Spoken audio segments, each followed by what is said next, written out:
It's my feel-good breakfast show.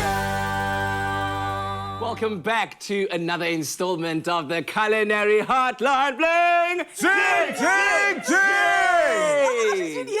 Hey! Listen, we have such a special guest joining us this morning. I'm talking two-time award-winning cookbook Say it twice, author, say it TV twice. chef, food stylist, and judge Yes. of the Masters. Taste Masters, hey! Woo! Zola Nene in the house! Come on! Oh, my word. Excited. Listen, we'd love for you to join in on the discussion, so send us your voice notes to our WhatsApp line 063-408-8863. I'm sure that you would love to congratulate Zola on her brand new book, Simply 7 Colors. And of course, don't forget to enter that competition to put you in line to win a copy that is signed by her. But this morning, she will be doing a few versions of some of her favorite recipe challenges from this season of Taste Master SA. And I can't wait for that. So what's the first one that we're getting into? In the first part of the finale, which aired last week, we asked the contestants to make a sandwich cookie. Now, it sounds simple enough, but there's so many ways to go. As you have seen how they all did very different interpretations. Some obviously went through a bit of trouble. So this is my version of my favorite sandwich cookie. It's basically like a triple chocolate chunk cookie sandwich with a miso caramel. So I'm gonna get you to chop the chocolate chunks. So we've got some chocolate chopped up there. Clem, if you could make my miso caramel. Yes. So, so basically just sugar, water, boil that up until it becomes like a caramel color. Then you're gonna add your cream. It's gonna bubble up. So make sure you use a deep-sided pan, and then you're going to add some cream, and that makes it your caramel. Okay. Any kind of particular chopping I'm looking for here, or just like just chunks? I mean, it depends on how chunky you like your choc chip cookie, right? Okay. So That's I'm going to get on with the cookie. In here, we've got 2 types of sugar. I use 2 types of sugar just because the brown sugar gives you that caramel chewiness, and the white sugar gives you the crunch. Okay. So we've got caster sugar, demerara sugar, and butter, which we whisk together. Maybe Clem, you can do that, eh? Because I was going to ask you, when you say there's like specific things you got to get right when it comes to a sandwich cookie, what are they? So for me, I think ratio between cookie and filling is really important. The miso caramel, by the way, is for the filling, which is the miso caramel buttercream filling. So the strength of your cookie, so mine is a double chocolate chip cookie, so it's going to be a lot of flavor. So you need the filling to also, withstand and stand up to that level of flavor. So for me, it's the ratios. That looks good. I love a chunky, okay? So cream that together. Then to that, Clem, we add some eggs. You can add the eggs one at a time. Probably do that when you're doing it at home because that's the right way to do it, just to make sure that it doesn't split. But if it does split, not an issue at all. You've got your dry ingredients. So here we've got some cake flour, cake wheat flour. To that we add some cocoa powder, extra chocolatiness. If you don't want your cookie to be dark brown, obviously don't add the cocoa and just add the equivalent of flour. Then here we've got some baking powder here, always necessary to rise and give your cookies a bit of a spring and a fluff, and then some bicarb as well. Yes, what is your question, sir? So you're talking about the brown sugar, the treacle sugar that you added, and the white sugar. Is the treacle the part that gives us that soft bite-in texture into the cookie? Because especially if you're doing a sandwich, you can't have one that's like hard. Well, you bite in and then squish. Apart. True. So so the demerara or treacle sugar, your caramel sugar, whatever you want to call it, it gives you the chew in the cookie as well. It also does add a textural element because you'll see the grains of the sugar is obviously really bigger. So it takes a longer time to melt, so it gives you textural. So you do have like some remaining small little sugar crystals in there that'll crunch. I do like a crunchy cookie. I don't like I don't like the American style cookie that's like chewy. That's not how I grew up eating cookies. Yeah, that's you know what I mean? Yes. Okay. So this is how the cookies are. So you can see you bake them. So basically, once you cream that together, add a bit of vanilla essence or extract, whatever you can afford. We all know that essence is a perfume. Extract is an actual extraction, which is more expensive because it's more concentrated, and is actual vanilla. So essence is not actual vanilla. It's the perfume of vanilla. So it's the flavor compounds put together chemically to create a vanilla tasting substance. Essence is, however, an extraction of real vanilla pods. Oh, wow. Okay. But they both do the same thing, and like I say, always use the best of what you can afford. Okay. Because you're still gonna get the flavor of vanilla regardless of which one you use. Okay. Lovely stuff. So mix that all together. Once that's creamed, you can then add your chocolate chunks. So you can add yours to these. So this is why it's a triple chocolate, because I use milk chocolate, dark chocolate, and white chocolate. Oh wow. Okay. I'm extra, and I like my cookies. So whatever. I'll keep this last piece for myself. Okay. Sure. Snack on that. Okay, good. And then once that bakes, sort of spoon it onto a tray, level it out depending on what size you want your cookie. Top tip, kind of they'll spring a little bit, so just make sure that you sort of know what size you want them. Top tip, if you want yours to be perfectly round, I like mine rough and ready. Okay, good. Like me. if you want yours perfectly round, just as they come out the oven, get a cookie cutter that's around the same size as the cookie and run it around the cookie, and it'll make it a perfect circle. Nice. So if you're wanting to Kind of photograph mold them, itself around exactly. there. Okay. Okay. So basically, how we do with the caramel? So we want that to sort of caramelize and become like an amber color. Then we add the miso paste and the cream, but then you make a buttercream. Oh, I must talk you through the buttercream. Please. Meringue. Okay, I do an Italian buttercream, so I cook my sugar. So you cook the sugar syrup. Yeah. You start whipping your egg whites. Then as those whip, you add the syrup. All right. Okay. Or you could do a Swiss butter, whichever meringue that you choose to do. That's great. Then once your meringue is lovely and fluffy, you start adding softened butter to it, and that gives you a buttercream. Okay. So where shall I start here? Okay, while start you're doing whisking. Start whisking.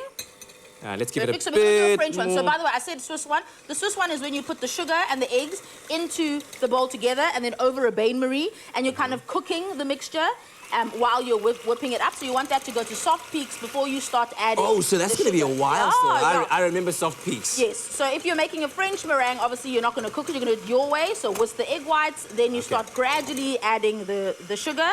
Then here, once you've got the buttercream, the miso caramels mixed into it, this is what it looks like. Your cookie's ready. And then basically all you want to do is pipe. This is the important bit for me, because you don't want to do all of this hard work and then your piping completely sucks, and then like your cookie is just like not what it's supposed to be. No, yeah, you never want your piping to suck. Yeah. Never that. Really. And if you want to add a little bit of extra caramel in that bowl, yeah. can you imagine? Let's go. When you bite into it, hello. Or you could just fill the cookie completely. And like I said, the ratios are very important here, because you want to make sure that there's enough filling to cookie moment. Give it a little bit of a squishy squish. And there we go. A delicious cookie sandwich. A cookie sandwich. Ready to go. And No, I was just saying, and also like really interesting flavors and complex flavors and textures. That's what's important when you're making something like a sandwich cookie. Lovely stuff. A beautiful sandwich cookie. And of course, as is Zola Nene tradition on your Feel Good Breakfast show, it wouldn't be a Zola Nene cooking segment if we didn't have our Zulu word of the day! Kill me now. What is a cookie sandwich in isiZulu?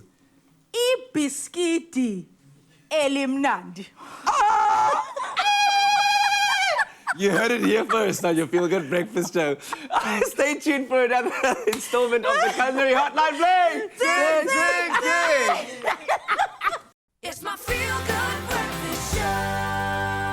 Welcome back to your Feel Good Breakfast show, and welcome back to our baking-inspired Culinary Hotline playing Ding, Ding, Ding! And of course, so inspired by our lovely Zola Nene, whose brand new book, Simply 7 Colors, is now out and available at all bookstores around. If they don't have it, ask to speak to management. Management, please do the right thing. But of course, if you have any questions for Chef Clem or for Zola, you are welcome to send them via voice note to 063-408-8863. In fact, we actually have some voice notes to listen to. I think Pat is the first one that we've got. Hello, Pat.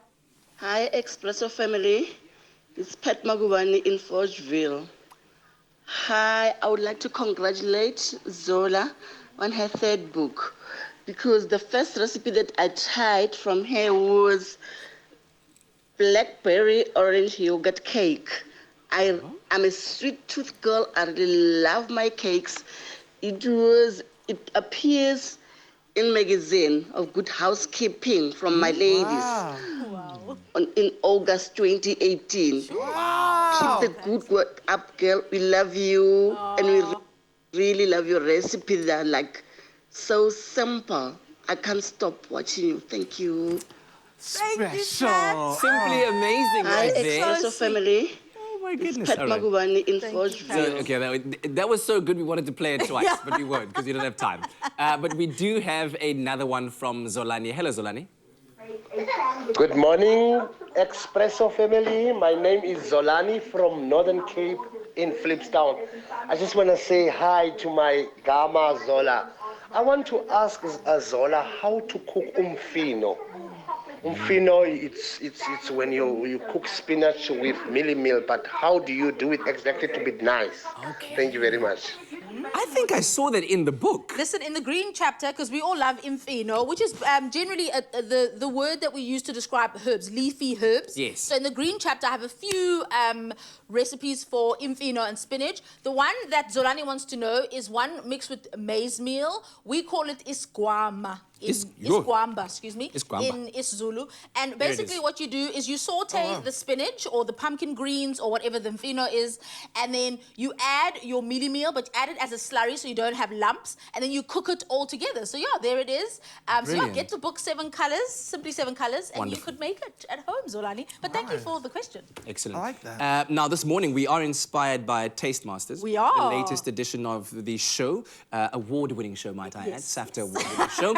And you are showing us how to make some of the recipes that you challenge the contestants on the show to make, right? So on the market day challenge, they were challenged to make a few bakes, but one of them was lamingtons, and we wanted an interesting take on lamingtons. So I thought I would share my Pina colada lamington cake recipe. And by the way, the finale of Taste Masters is coming up this Friday. So we get to find out, or you get to find out, who the winner is. So Brilliant. Very exciting. Brilliant stuff. So let's make the Pina part of the Pina colada. Talk to me. So Clem, you're going to make some, basically a pineapple compote. So this is a fresh pineapple, chopped up, cored, peeled, and then you're going to pop that into the pan with a bit of sugar to sweeten it up, and a bit of lemon juice, because, you know, a Pina colada drink has lime or lemon juice in it. So yeah, caramelize all of that, and then once that's going, Clem, if you could make the sort of syrup that you dip the lamington in, because obviously a lamington is a vanilla sponge traditionally, a vanilla sponge coated in chocolate icing and then dusted in coconut. But we're making ours into a cake. Okay, good. Okay, so here is how you make the sponge. So basically it's an all-in-one sponge. It's like the easiest bake you can make. And for a show like Taste Master, for example, you know, time constraints are hectic, of course, right? yes. Hectic, that's what increases the tension, do you know what I mean? on TV so as well. Making something like this, like an all-in-one cake, where you literally put everything in one bowl and whip it. So imagine the guests are about to arrive in about an hour 45 and you're like, oh my goodness, just get everything into one pot. Yeah, no, don't do that. Don't make a cake an hour before your guests come. That is panic stations. You don't want that for yourself. So pop everything. So maybe make the cake the night before. There we go. Before your guests arrive, okay? Then some milk. And basically with an electric beater, you pop it in, make sure it's all the way down, lowest speed first, get it all whipping, etc. Then whip it for about 2 minutes until it's completely smooth. I don't want to do that because I don't want to get dirty.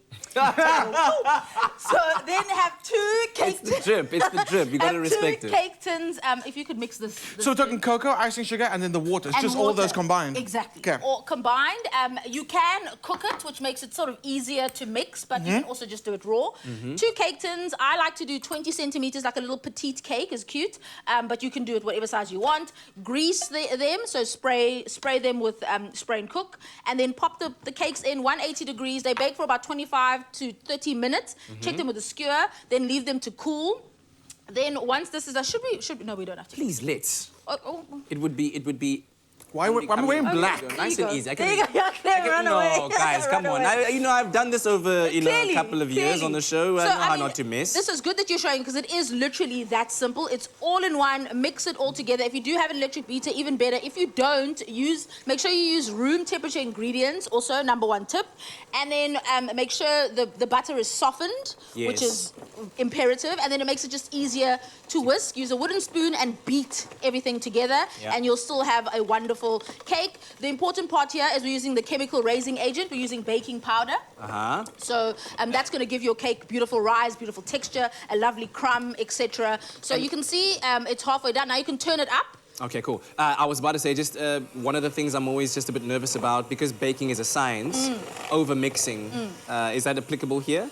Here, yes, absolutely, always. Whenever you're dealing with something that has gluten in it, like flour, cake flour, and for cakes, unlike bread, you don't want to build the gluten, because that's what makes it tough. You know, those strands is what makes the baked product tough. Yes. So you want to mix as little as possible. So mix just until it's done, until everything comes together, and look at that. So we're looking at that. That's perfect. Okay. Smooth, all creamed together, very easy. homogeneous mixture. Into the tins, bake it, leave it to cool completely. Yes. Clem, that's done. What would be when you're dipping the cake? Another tip is to pop this into a tray or a plate with like a bowl rather, like a wide bowl, just so it's easy to dip the actual cake in it, right? Okay. And then once it's dipped, it looks like this. See, now it's a lamington. Traditional lamington. Lovely. So you dip it in the chocolate over there. You dip it into this chocolate then frosting, sprinkle. then into desiccated coconut, then leave it to set. So you can see when you touch it, it's set. So it's not going to transfer to your hands. Right, Okay, Kat, you're going to do the assembly. Yo. So now it's a pina colada cake. So I would start with the cream. So this is basically just chantilly cream.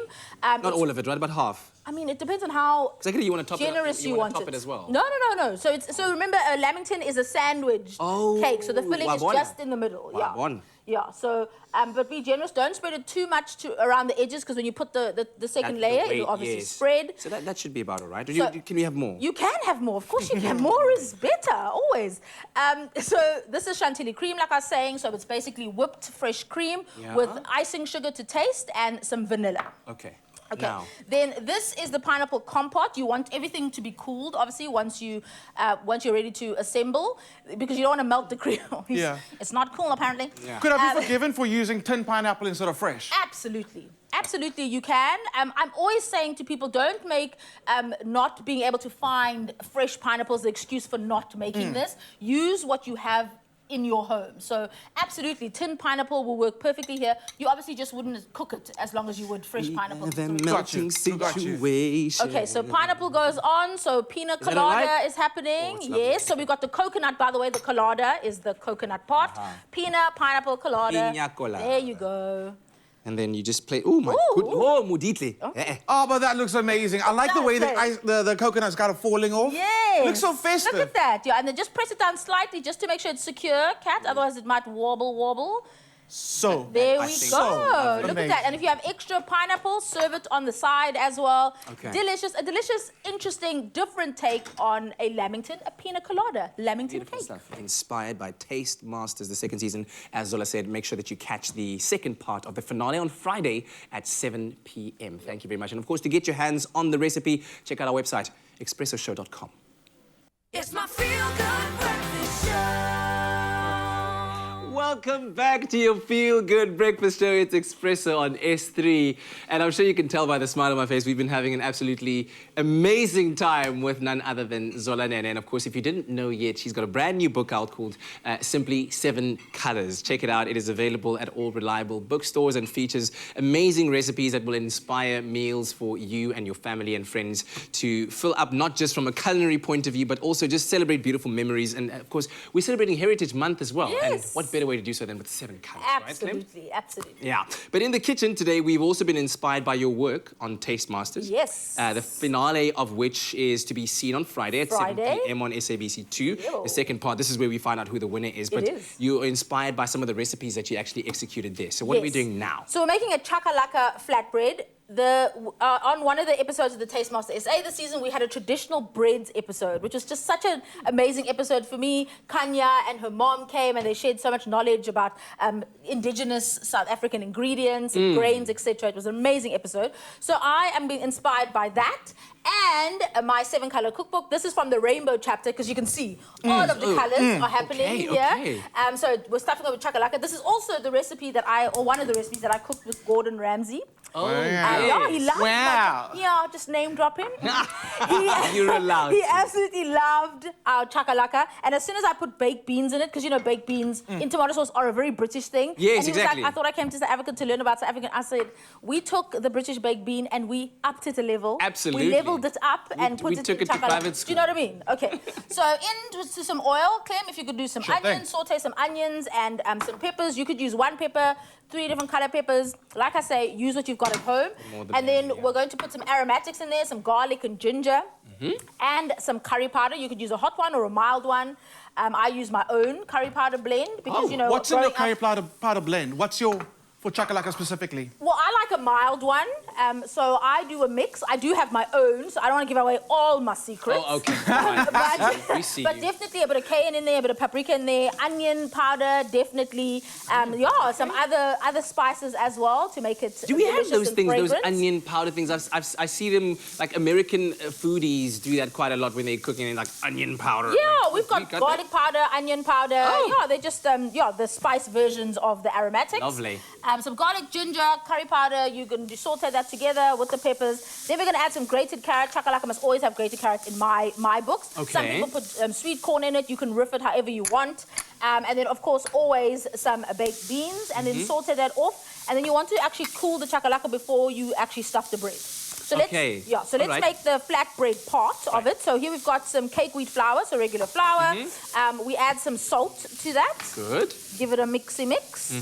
And then we add some olive oil to the dough, just for flavor purposes. Okay. And also it helps with the elasticity of the dough, actually, as well. You are such an old hand at this. You didn't even measure out how much oil. It's just kind of like you looking at, that's about The thing with bread, and this is just some water, the thing with bread is like it is a lot to do with feel. And, you know, the master of bread is my co-judge on the Taste Master SA, Fritz Squin. Yes. Oh, love that man. Yeah. He is, I mean, his knowledge about bread, about doughs, about, you know, the feel, the amount of water, the hydration levels, it's just inspiring. So, yeah, I'm trying to take a leaf out of his book here. Okay. Doing very so well at basically, that. you just want to add enough water to bring it together to a dough. Give it a knead to stretch out that gluten. We mentioned the gluten before. So with dough, with bread dough, you definitely want the gluten to develop and for that stretch to happen, because that's the chewy texture that you want in bread, okay? All right, so once you've kneaded it and it's come together into a ball, put it into a bowl, cover it, and just leave it to rest at room temperature for about 30 minutes. Okay. Okay, just for everything to relax and be able to get rolled out. Do you want to do the rolling? I will. Okay, there we go.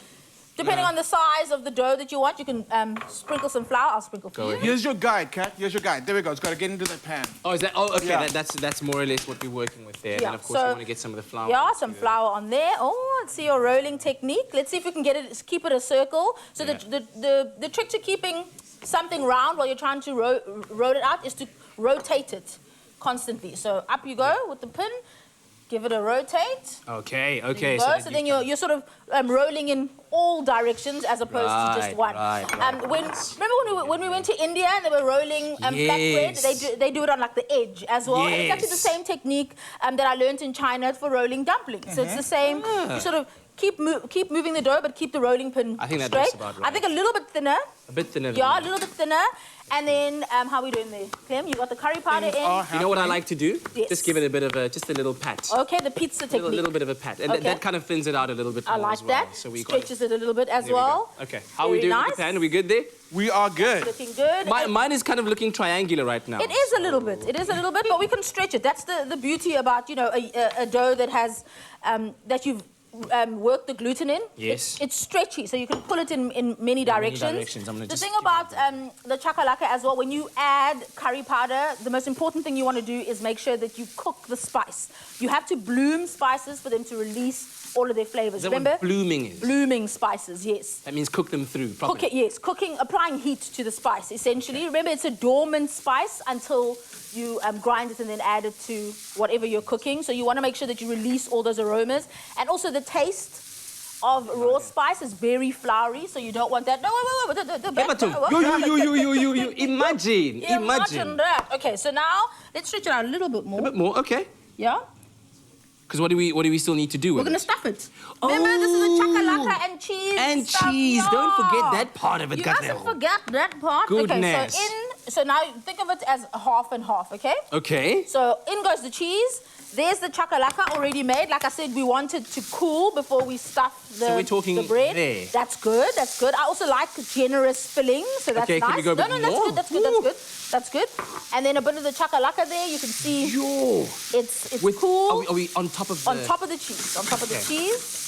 Can I add water to that? What do I do now? So you can add water to that, just a splash. What I like to do is swirl out the tin of baked beans. Oh, yes. With water, because waste not, want not. Waste not, want not. Yes, That's it.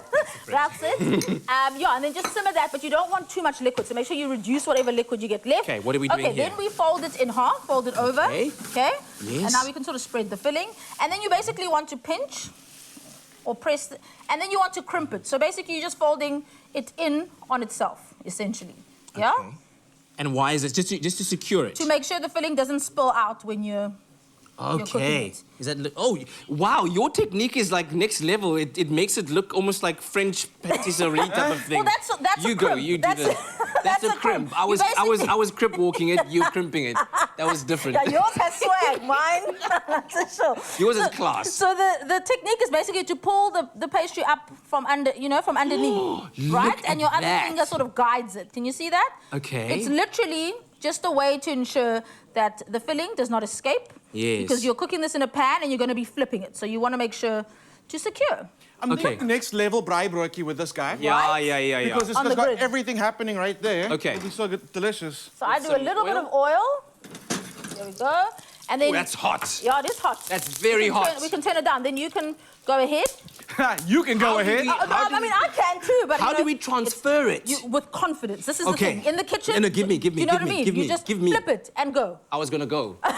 Go. Do your thing. There you go.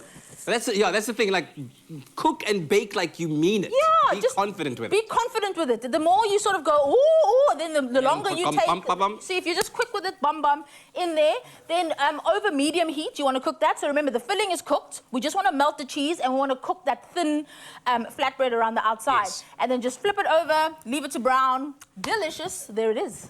Oh, absolutely fantastic. Zola, it's been such an incredible day with you. What a way to start our mornings. As I said, Simply 7 Colors is now out and available at all reliable bookstores out there. Get your copy and do keep up with Zola on her social media platforms, because that's where she's going to be releasing the dates for the book signings that will be taking place, hopefully around the country. Absolutely. I can't wait to sign and meet everybody who's been so loving towards the book. So thank you for that. Yeah, get your copies. And of course, don't forget to check out that finale of Taste Masters SA. This is on SABC2 on Friday at 7 p.m. We love you so much. Oh, I love you so much. It's been so good to be back with the fam. Yeah. All right.